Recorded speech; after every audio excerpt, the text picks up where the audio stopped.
Hello again, everybody. I'm joined for this conversation by Philip Booth. I've known Philip for about 15 years since he was editorial director of the Institute for Economic Affairs. Philip is now director of the Vinson Centre and professor of economics at the University of Buckingham.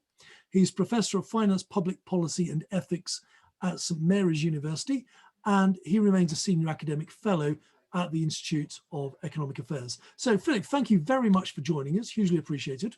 Thank you, and nice to see you again. Yes, lovely to talk.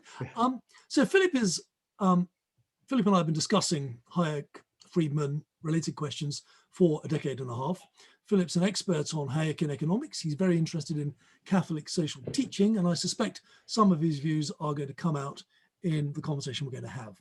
Philip, I've been starting every single one of these conversations by asking my interlocutor what they think the purpose of a firm is. So maybe you could just start by telling me what you think about that. Okay, well, I think the purpose of a particular firm is to serve the ends of the owners of the firm. But it can only, the great thing about a business economy, about a free economy, is that a firm can only serve the ends of its owners if it also provides some other useful, if it provides some, is of useful service to wider society. In other words, if it's providing goods and services which people value. So you can think of a firm as being large numbers of people coming together, cooperating together. People often think that competition and collaboration, or competition and cooperation, are somehow opposites, but in fact it's competition within the marketplace which encourages people to come together, to collaborate, to produce goods and services which are useful to customers, useful to society,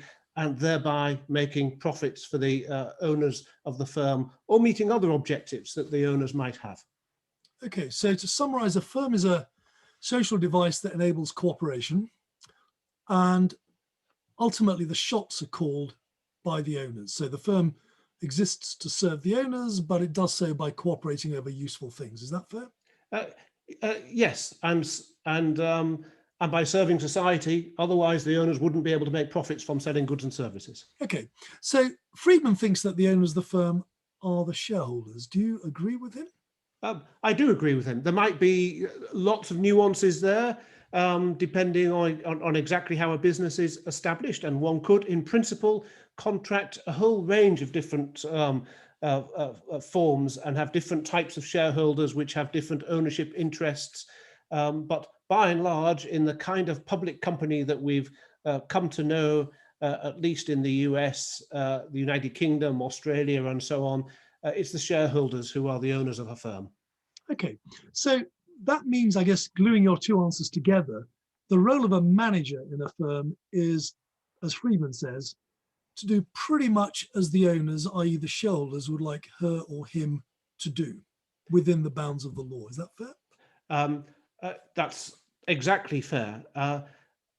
I might add, but we'll come to explore this later, perhaps, within certain ethical bounds too. But at the same time, it's not for the managers of a firm to determine the parameters within which they work. That's for the owners of the firm, and it's up to the managers of the firm to decide for whom they wish to work. If you don't like the ethical stance of a particular company, then the first port of call is to go and work somewhere else.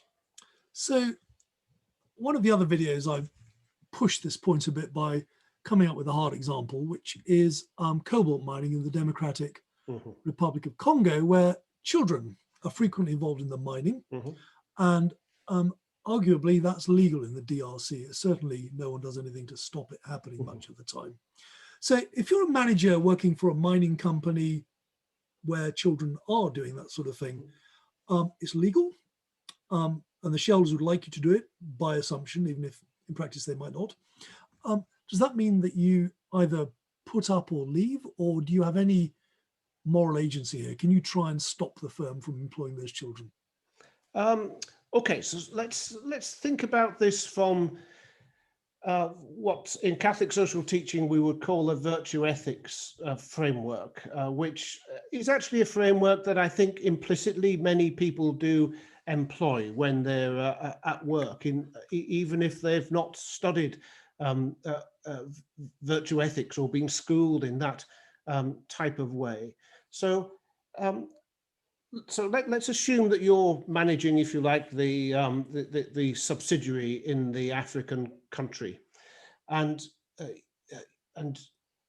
you, first of all, you would want to prudently assess the situation and think about what might happen if you decided not to employ the African children. There are situations when children are working where, in fact, if they were dismissed from employment within the firm, their situation could be made significantly worse. And there are many case studies actually of that happening. So let's assume that we've prudently assessed the situation, and if the children were not working for the firm, they could perhaps be working on family farms or in school or whatever. Their situation would be much better. So then what are your ethical responsibilities? I would argue that as a manager there, you are formally cooperating with evil, especially if it's putting the children's life and health at risk, if you are managing that subsidiary and employing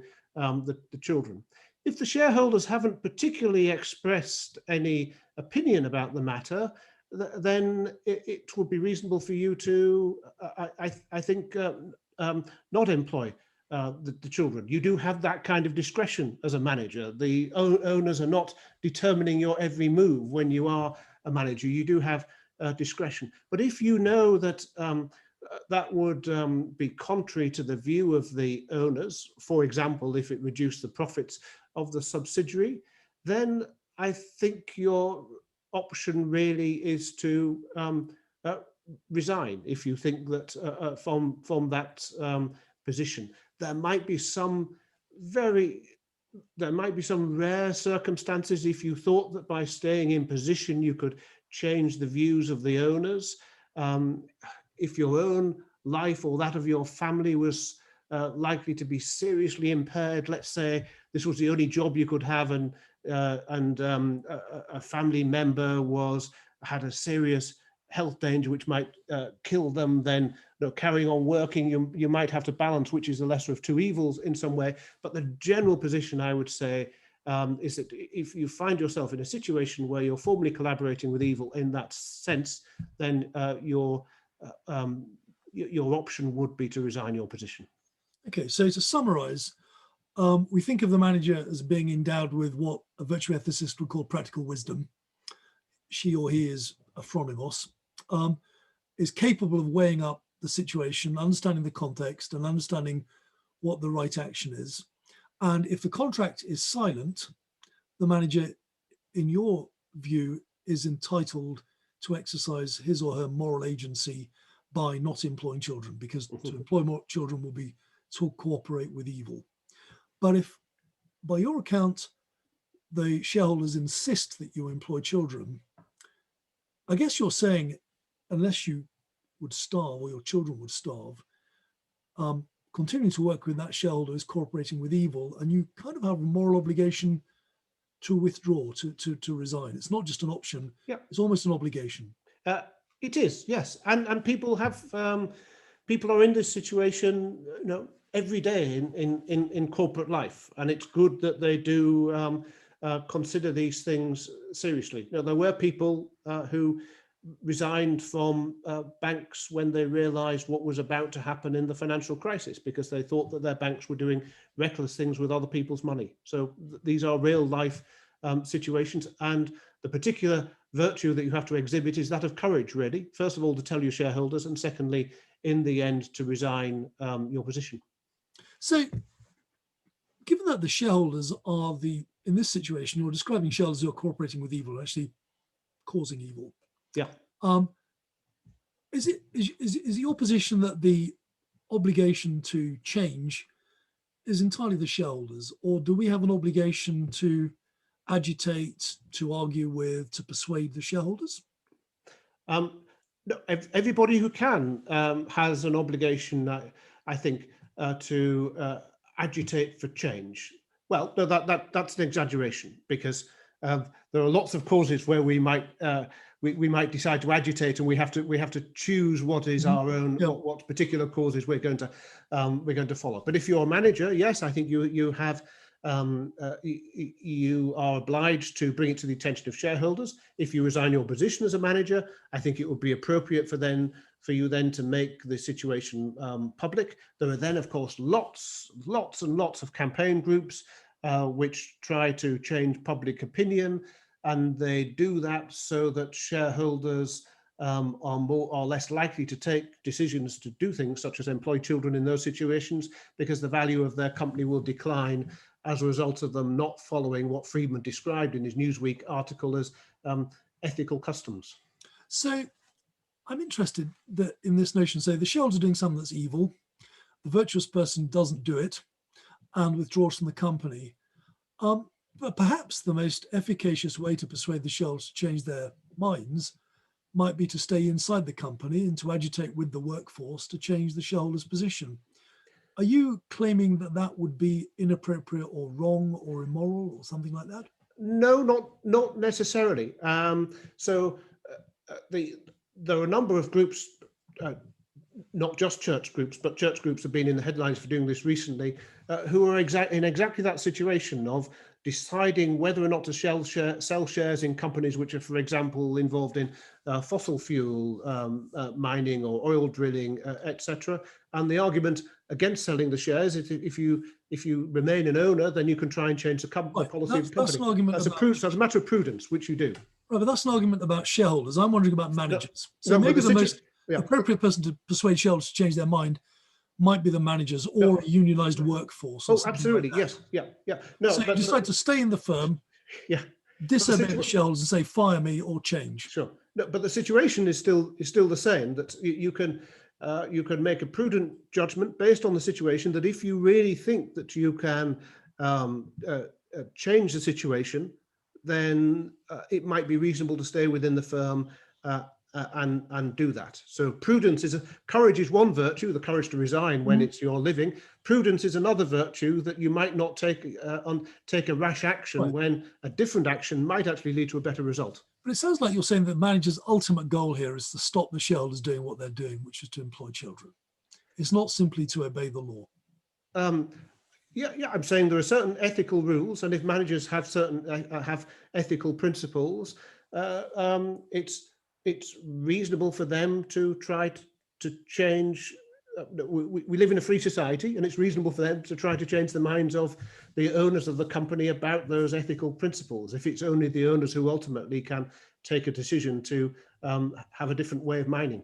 So it sounds as if you're giving the manager a little bit more agency than Friedman does, because you're not saying that your only social obligation is to do whatever the shareholders want. Yeah, I'm adding a bit of circumstances you have to exhibit wisdom and do something else. I'm adding a bit of I'm definitely not saying that managers should do what shareholders don't want as a matter of principle, and that they should follow their own agenda. But I'm adding a bit of dynamism to the situation and allowing for the fact that shareholders might be willing to countenance a different view if they're persuaded that, first of all, a particular course of action is unethical, but secondly, also a particular course of action might impair the reputation of a company and thereby damage the owner value in the long run. So your position is Aristotelian or Thomist or some virtue tradition. Yes. One of my other interviewees has a Kantian position, but what you're both saying is the manager is constrained and should be partly guided by some set of moral principles, either a Kantian moral law or a virtue ethical balancing act. That seems different to Friedman's notion that you should simply be guided by the basic rules of society, I think is the phrase he uses. Yeah. Mm-hmm. Do you think the basic rules of society are an adequate guide, or do you actually need some sort of ethical compass like the one you're describing?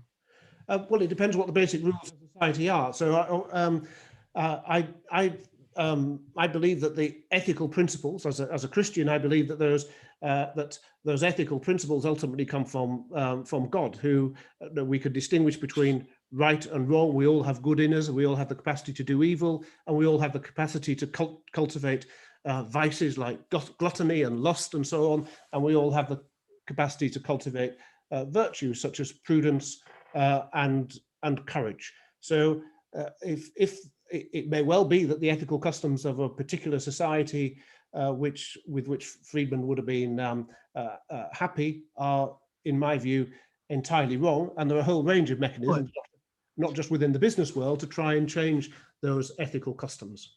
So I guess I could summarize where we are by saying you're broadly sympathetic with Friedman's view, that you think corporations collaborate and survive only when they do useful things and socially valuable things. But you're adding a little bit of dynamism. You're giving the manager some moral agency, because there are things managers shouldn't do in the situations where managers have an obligation to exercise prudence and wisdom. And you're saying that the basic rules of society are only the things that should guide the manager when they happen to be moral. Yes. So if you're in 1930s Germany, the basic rules of society are not enough, right? Yes. In 1970 America, perhaps they were. Yes. And one could, in areas such as bioethics and so on, one could imagine a whole range of things with which companies could be involved, which I would regard as unethical in the West. So we have a pretty high respect in general for human rights, the rights of children and all the rest of it, but there are certainly principles relating to bioethics at the end of life and the beginning of life, and which where companies will be involved in activities which I would regard as unethical, but which are legal, but also in line with the ethical customs of society, because our ethical customs have sort of deviated away from those Christian values to which they once did adhere. Okay. A lot of food for thought for the students there. I think we're going to stop there, Philip, because we've been going for a quarter of an hour, but thank you very much. This was really useful. Thanks. Pleasure. Okay.